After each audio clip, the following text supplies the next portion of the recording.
But it works. Zish. The TZLA works. The Spooky 2 works. The Terahertz wand works. C60 works. Ormus works. Zeolites work.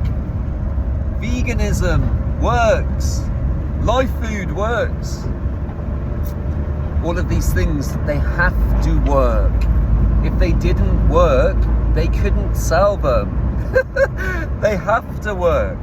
These things have to do something. But if we're not zooming out and looking at the bigger picture, which is the nano-synthetic biology, look into the works of Clifford Carnicum, get yourself a 1000x microscope, look at the nano. You can't see it. You see these people going, oh, I can see it in the bathtub. No, you can't see it in the bathtub. You need, I think they use a UV light or a 600 to a 1000x microscope. I personally don't want to see it. I know enough people that have done the research on it. I don't want to see it. I know Brian 396 has done a whole library and has written papers, and he's attended these nano conferences where everyone's for the nano-synthetic biology because that's where all the money's going to in education. And he's kind of warning about the singularity. He's warning about the nano. Because if you've got too much nano in the body and it's mimicking the body, at some point, there's a point where they activate 6G and you're no longer, hello, the lights are on, but nobody's in. Eventually, like, there's no lights on and there's nobody in. You're controlled by this phone. My phone's on airplane mode right now. I'm just using it for the video. So I don't even like holding them. I'm honest. I feel a little bit Jimmy, a little bit Nirvana about it, a little bit rock and roll with phones. So anyway,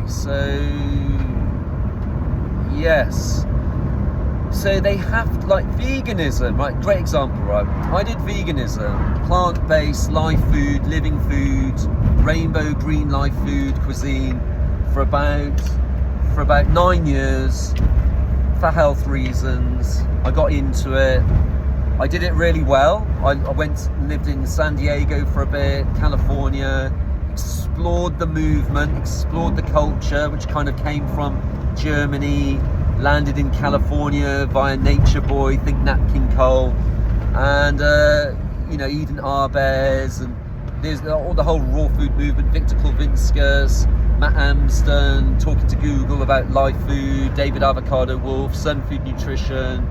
You know, I was into it. Dr. Gabriel Cousins, Dr. David Jubb, blood pleomorphism, really looking into like live food, living food, doing deep liver cleanses, which is actually called the bile occlusion, getting into the bile, getting the gallbladder moving, squeezing out that soggy sponge, eating herbs in the mouth, parotid hormone, nourishing teas, nourishing live food that can reproduce itself in nature, young green coconuts, mesquite, grey sea salt, really doing it optimum, avocados, like just doing it really, really as good as we could. And then I got back, felt optimum, felt good, guzzling bottles of chlorophyll and rice bran tocotrienols, just feeling genuinely good. Sorbets. But there was a certain point as a father, and I'd been living at a ranch in California, and I came back and I just thought, my daughter's young, I got to experience organ meats, herbal medicine as a little boy, but it was quality, like ghee, buttermilks, lots of herbs and spices, cilantro, organ meats, eggs, loads of quality. So now I've taken that break from eating the meat, but I've started to glean wisdom of like my organic food, my biodynamic food, my wild food. Now I start to look at meat through a new lens. I've been to like McDonald's burger since like 1994. I haven't had a McDonald's burger. I haven't had pasteurized. I haven't had sugar for like years. I had a bit of cane juice recently, but genuinely been making a lot of changes with my food for over 25 years. And then when I brought meat in and dairy back in, I didn't just bring it in, there were spiritual moments of really wanting to serve my family the best, where I was like at a 4th generation family farm. I knew they had good lamb, hog it, took it home, cooked it on a fire for my daughter with a bed of rosemary herb. She wolfed it down, she'd given it her all with this alkaline, raw food, live food, living food diet, lifestyle, holistic lifestyle, olives, you know, sometimes we'd have bits of salmon. I just thought, right, at that point, I thought, right, let's just go, let's bring in the meat. Because my daughter wolfed it down, and I thought, well, we're not a freaking experiment, but the quality of the food could certainly be improved upon. Nobody likes the way that industrial food's created, be it meat, be it milk, be it vegetables, be it your drinks. Nobody in their right mind wants an industrial military food supply. Even ration packs, disgusting. Garibaldi biscuits, it's just like horrifying. No wonder the soldiers come back with shell shock and all these strange ailments. So my point being, the veganism served me up until a point. It wasn't really veganism. I tried to really get it to the most optimum that I could, where it became live food, an expansion on living food, live food. Can these foods reproduce themselves in nature? And the blood work was proving it, and we were doing good. But they got to a certain point where I was exhausted. I'd exhausted what the plant-based lifestyle could give to me, and then I expanded and added into that toolbox. So the veganism served me to a point. So it's like the spooky will serve you to a point. But I'll tell you a story. Somebody who was a targeted individual, who was consciously aware that they no longer had a dis-ease, aka like a Lyme's dis-ease, that the Lyme's dis-ease or the diagnosis was actually nothing to do with a tick and was poisoning from geoengineering. This is one hypothetical example, but there is actually a real example that Tony talks about. And this guy was trying all these different things, because in the early days of like 2014, they were working on what works, what doesn't work. That's why we've got the list of like no Zappers, no TENS machine, no PEMF, no terahertz wand, no Zeolites. We haven't just made it up. This has come from personal experience of why these things don't work. Now, somebody that was using a fake Rife machine, because a true Rife technology or any of these true technologies is supposed to be pure analog and radio and audio. For example, my Tesla high frequency violet rays are actually radio in the terms of high frequency wireless telegraphy. It doesn't mean it's wireless, but it means that it it's still got a cable that plugs into a lamp socket. You could run it on a battery, whatever, but there's an element of it that disrupts the waves. Like if you see when I say to you counter space, you'll see that I haven't even made contact with the glass and it's making all the other glass light up. That's the counter space. That's the wireless telegraphy. That's why it interferes with the digital phones. That's why it interferes with the digital phones. So of course they're gonna work. The TZLA has to work. It's based on high frequency. The terahertz one's gonna work. But my concern with the TZLA is that bulb might be exciting nano.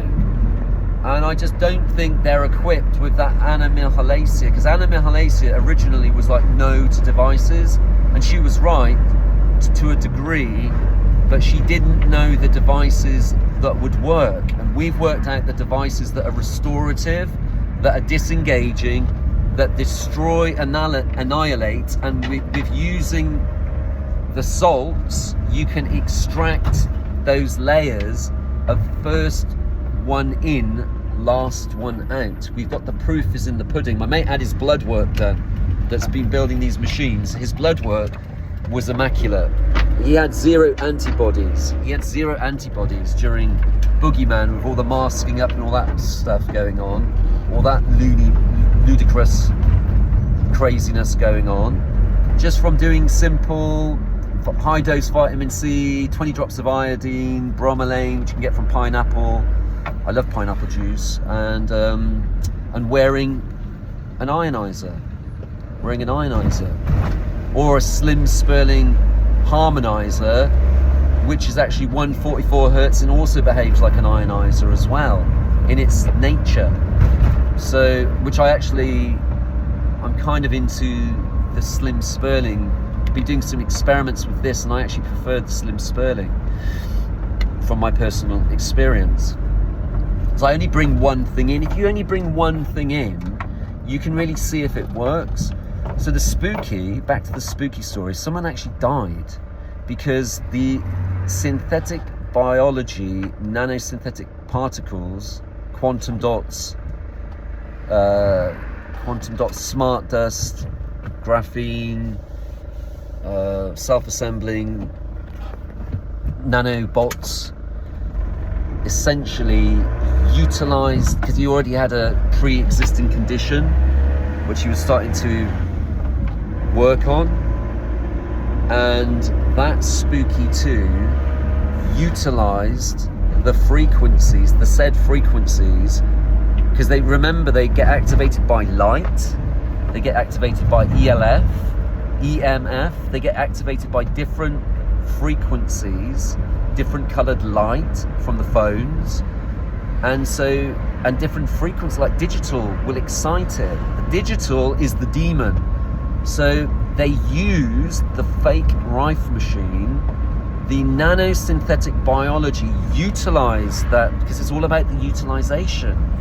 So they utilized the negative, utilized it to self-assemble, and it killed the human being. Think the Borg. I'm trying to like lay it down in such a simple way that you just get it, or maybe I don't understand. Like, I try and get it across.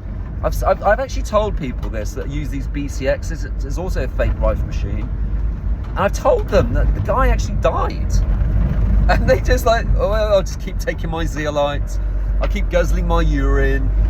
Like, people don't get the urine thing. They're loony. Like, people are like literally mad hatters.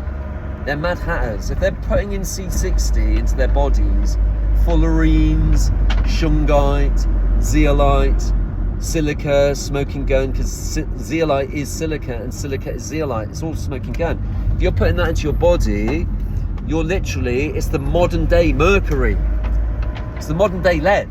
You might as well drink water out of a lead pipe. If you're going to put that stuff into your body, it's like modern day mad as a hatter. Remember back then, they were putting glue in their hats, and the glue, and they were pee-peeing in them. I think they were pee-peeing and mercury, and that was going into your hat. People were like going mad as a hatter. There's actually wisdom behind that. It's like, oh my God. So we're back there. We're back to that same time. Again, like history repeating itself. So the Zapper also utilizes those frequencies. TENS machine utilizes those frequencies. Terahertz wand 100% utilizes those frequencies. Lasers can be good. I think ultrasound could be good. I think there's a lot of things that can be really, really beneficial. A lot of the bioresonance, the old analog ones, can be really beneficial. The old analog bioresonance can be really beneficial. The old analog bioresonance can be extremely beneficial. Can I park up here? Okay, I'm going to go now. Speak to you soon.